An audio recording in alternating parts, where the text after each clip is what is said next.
Somalia, a hot, dry country.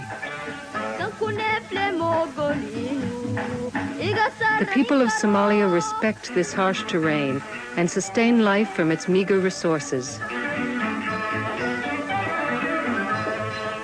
What seems barren to outsiders, the Somalis regard as a blessed land teeming with camel herds. Somalia belongs to its people. Its pastures are a gift from God to all Somalis. Somalia straddles the Red Sea and Indian Ocean in the northeast corner of Africa. This is the Horn of Africa, the biblical land of frankincense and myrrh at the crossroads of Africa and the Middle East. There are 4 million Somalis and 6 million camels in Somalia. Over half of these people are nomads, the rest farmers and city dwellers.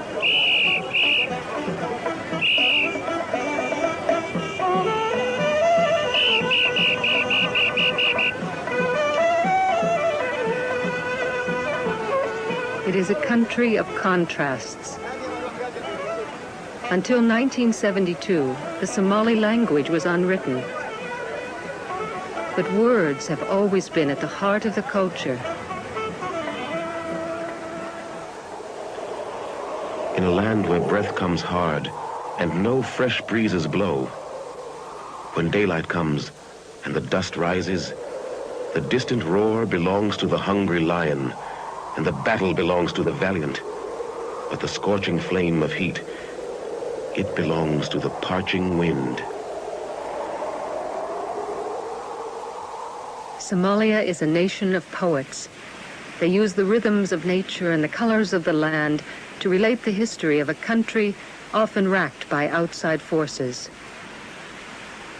In the late 19th century, when European powers partitioned most of Africa, they recognized the Horn of Africa for its strategic importance. So these outsiders staked claims to it, leaving these monuments as stone symbols of a colonial past.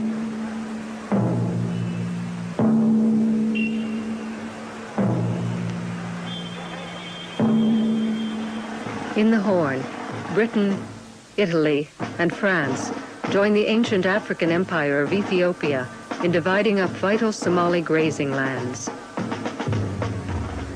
For Somalia, the time is ripe for someone to lead this nomadic society, suddenly faced with intruders intent on colonizing them. Somalis are a religious people. As Muslims who believe themselves descendants of the Prophet Muhammad, it is fitting that the leader who steps forward is a Muslim teacher named Muhammad Abdullah Hassan. In 1895, Muhammad Abdullah Hassan returns to Somalia from the holy city of Mecca, bringing with him a clear vision of the power of simple faith. He is considered a Sayyid, or Holy One. On arrival, he resists an English officer who has demanded an entry tax. In a struggle, the Englishman falls off the pier. The belligerent Somali is not arrested, but is simply dismissed as being mad. The Sayyid starts denouncing his countrymen who cooperate with such colonial authorities, urging all Somalis to work together as Muslims. If the land is your land, why aren't you its government? If Islam is your religion, why do you submit to infidel overlords? His message inspires many to join him. They become the dervishes, a movement of devout Muslims dedicating their lives to the service of God and community. Their units repel Ethiopian soldiers who have plundered Somali villages. In 1899, the British receive a defiant letter from the Sayyid, challenging their very presence. Now choose for yourselves. If you want war, we accept it. But if you want peace, you must pay us a protective tax. Relations deteriorate. Britain proclaims the Sayyid to be a rebel of the empire. To the imperialist mind, his rejection of colonialism confirms his madness. Sayyid Muhammad is henceforth branded the Mad Mullah. The colonialist armies join together to break his resistance. British mount numerous expeditions against the Somali dervishes, mobilizing a multinational force of Asians, Europeans, and other Africans. Both sides suffer heavy casualties. A stalemate results. The Mad Mullah makes headlines in Britain.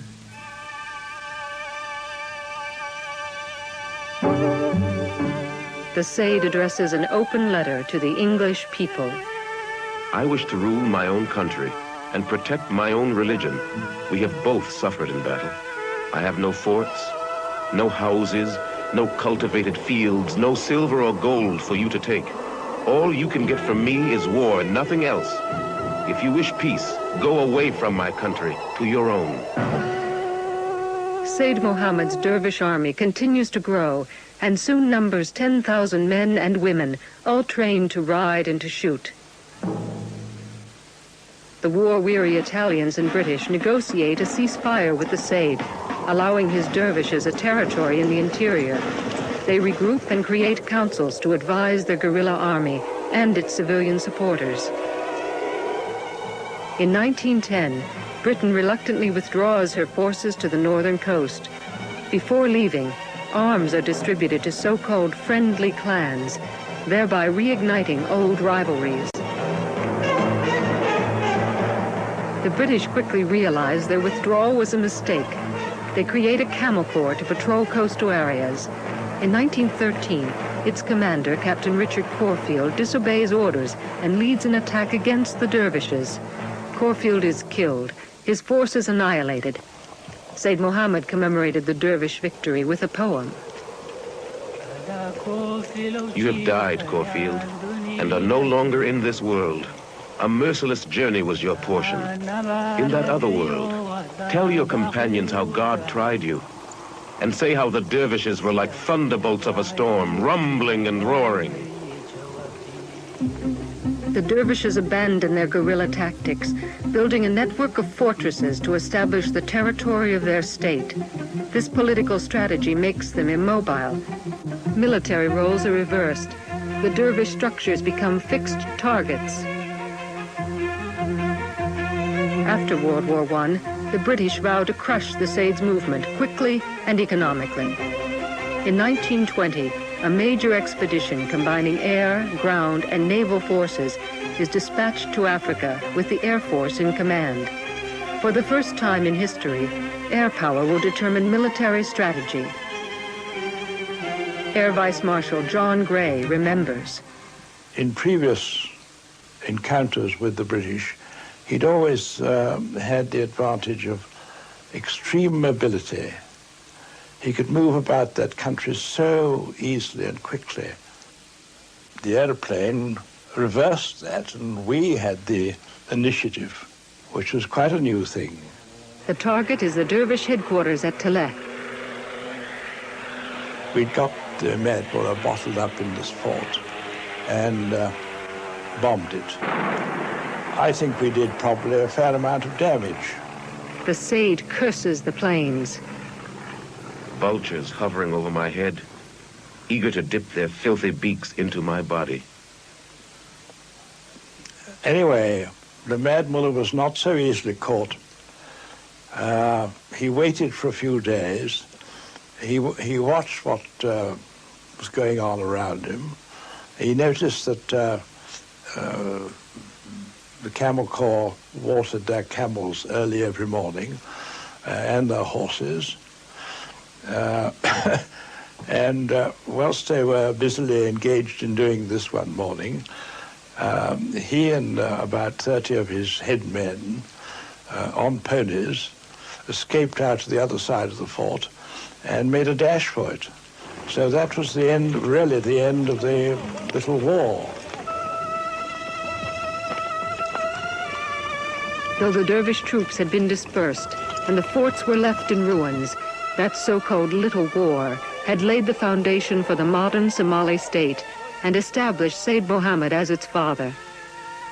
Sayyid Mohammed articulated Somali beliefs with a poetic power that inspired his people. Today, at the National Theatre, dervish history is reenacted. oga kaliilede ali haradan no buuxin jiray kuma harati. For Somalis, poetry is a public art, the expression of their culture, valued above all else.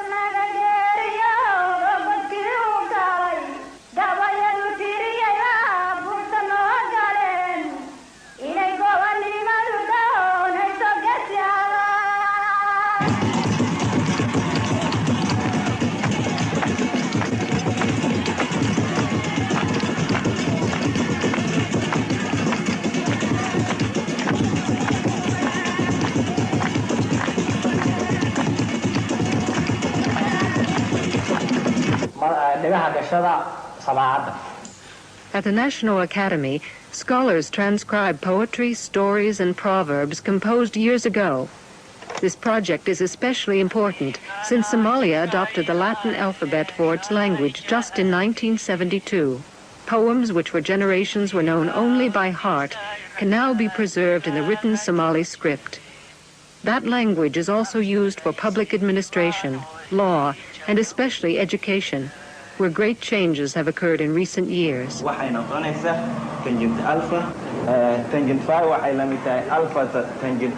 Despite some opposition within this patriarchal society, many girls now seek formal education. But they still encounter difficulties. Tahabo Farah is a dean at the Somali National University. In the Somali society, it's very important for a woman to get married because it's very difficult for a woman to live as an independent person. There is this pressure, and they are not encouraged generally to, be educated.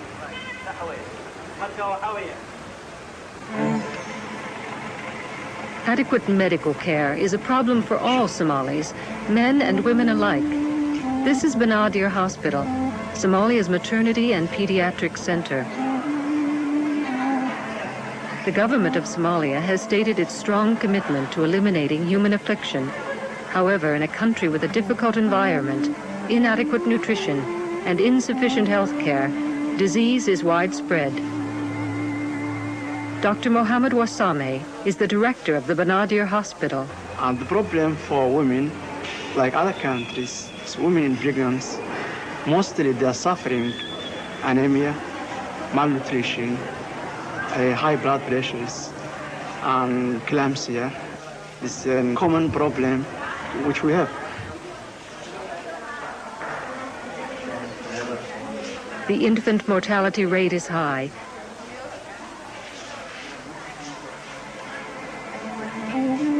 Even though much progress has been made with the help of the doctors of many nationalities who work here, and the extent of medical care now reaches beyond city limits, Somalia still faces enormous medical problems.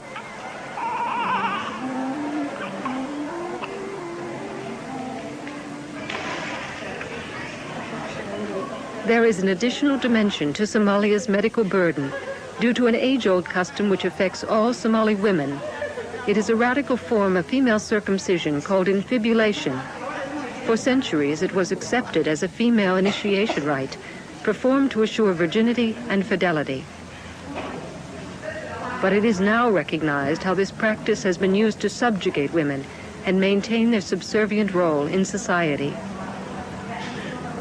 It is now challenged by socially conscious Somali women, unwilling to accept submissive roles.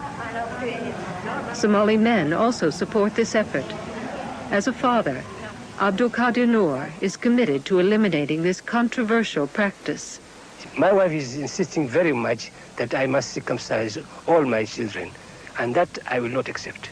This is very much the biggest problem I'm facing from my family, and especially from my wife and my sisters, and I think this is going to be a war that's going to continue for a very long time, but I'm sure I'll win it.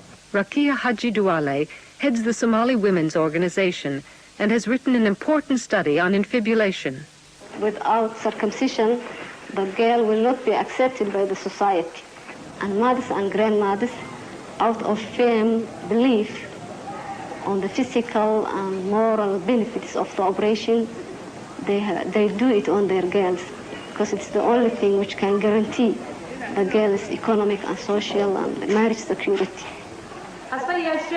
culumadii iyo qorayaasha intooda badani waxay isku raaceen in uu ka bilowday mastartii hore ee faraciinadii. The Somali Women's Organization has begun an education campaign to persuade women to abandon this harmful custom. We don't like foreigners to criticize or to interfere this female circumcision issue, because it's a Somali problem, and we as Somalis, we are aware and we know this is a serious problem in our country, and we have the ability and we are ready to do something about it. Somalis have a strong sense of themselves as a people. Unlike most African countries, Somalia is a homogeneous nation whose people speak the same language, share the same culture, and practice the same religion, Islam.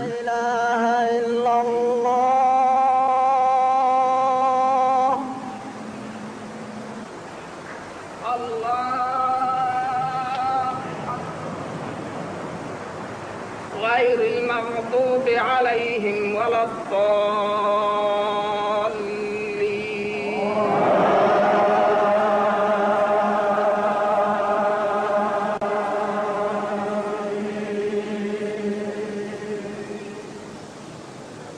حليمة كنت في السوق الساعة 1 ظهرا. As Muslims, Somalis say their prayers in Arabic and have used it for centuries when trading with the Middle East. Given their country's membership in the Arab League, Somalis are today also encouraged to learn modern written Arabic.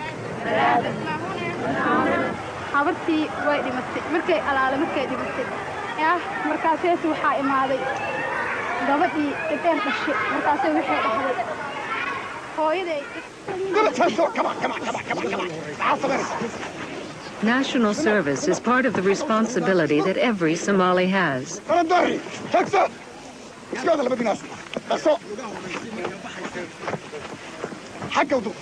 Said Mohammed sought to modify the traditional role of women by recruiting them for his dervish army. Young women train as part of their national service, carrying on a dervish tradition. Somalia now seems more willing than most Islamic countries to improve the condition of its women.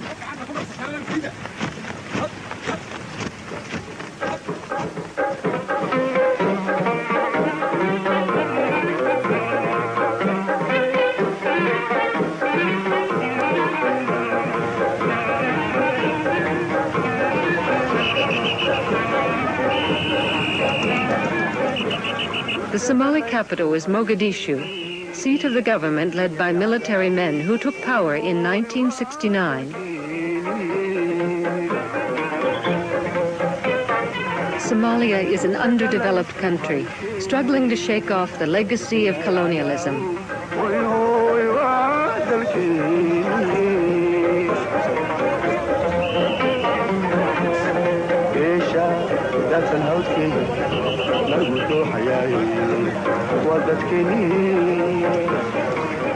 As a country in transition, much about it remains perennial. The fragrant incense sought by Cleopatra is still traded in the markets.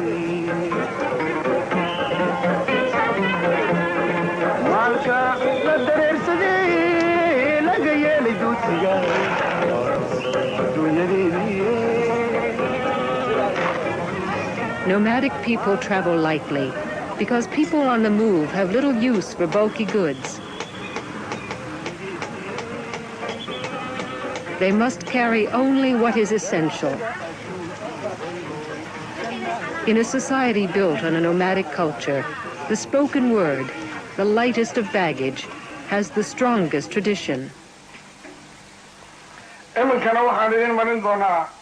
Radio Mogadishu broadcasts news, politics, and social commentary.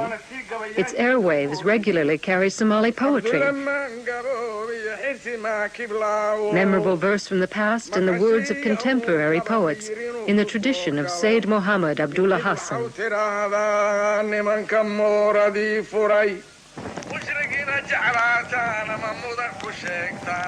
haddaydan mujrim ahayn mama salaadu haysaan. All oral traditions, but especially poetry, are of paramount importance to Somalis. Successful public speaking determines a Somali's ability to explain community issues, to debate politics, to settle disputes, and to mold opinions.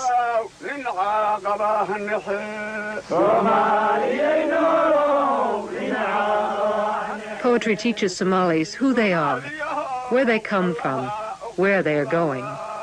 It makes them laugh. It helps them remember. More than a refined art, poetry is essential for their cultural survival. The Somali population, as in the days of the dervishes, remains primarily nomadic. Mohammed Musa Awala is project director of the Somali National Range Agency. Nomadic life, in actual fact, is a life that's dictated by the environment. It's very harsh, and it's actually harsher than many people expect. It's much more harsher than many people think.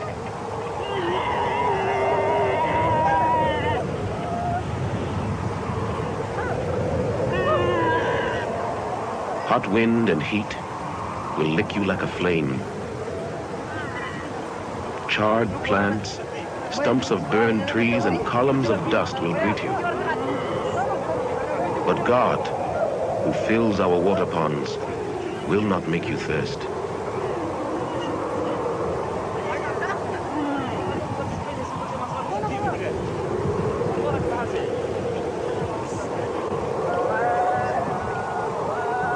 Somali nomads travel hundreds of miles each year across extensive rangelands, moving from streams and salt pans to sparse pastures. Some vital grazing areas remain, however, within the boundaries of Ethiopia, causing border conflicts and tense relations.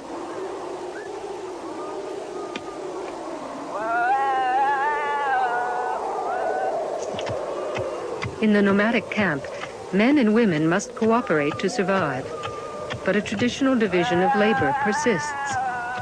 Women tend to most household needs. Men herd the camels, which are owned communally.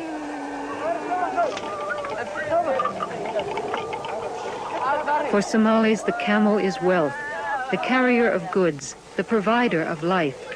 They drink its milk, eat its meat, use its leather, and sell off surplus animals. Nomads show boundless affection for these generous animals. They chant to encourage their camels to drink at the water hole.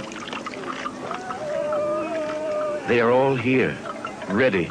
They belong to us. How splendid and useful they are. And they are standing ready. You will be cooled. Come forward slowly. Put your mouth to it with blessing. It is devoid of evil. Your shriveled bones are now moist and full again. But the wells are just a stop, for nomads must move on in search of vegetation to sustain the herds. Loss of access to even the smallest pastures can be fatal. National boundaries imposed by outsiders are meaningless to a nomadic people. In this society, the camel is the mainstay, linking Somalis of the interior with countrymen in the cities. Livestock is Somalia's main export, supplying principally Arab countries with goats, sheep, cattle, and camels. Here in the goat market, lively trading is the order of the day. Goat's meat and mutton are staples. Somalis, as entrepreneurs, are skillful and judicious in the marketplace. Daily life goes on.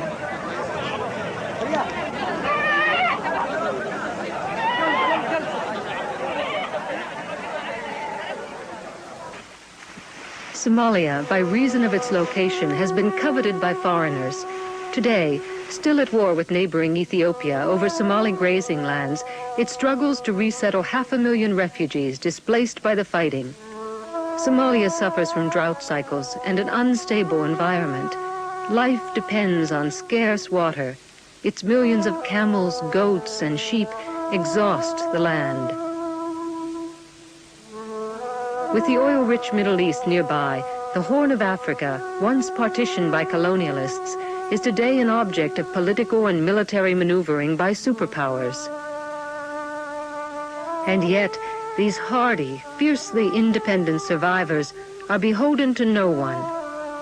The legacy of Sayyid Muhammad lives on in his people, reminding the world never to take them for granted. For as it was said of the dervishes, no one ever broke their spirit. Now you depart through places steeped in heat, but in that scorching heat that parches the throat and sears the flesh, may God in his compassion let you find that great bowed tree that will protect and shade you.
This program was made possible by a grant from the National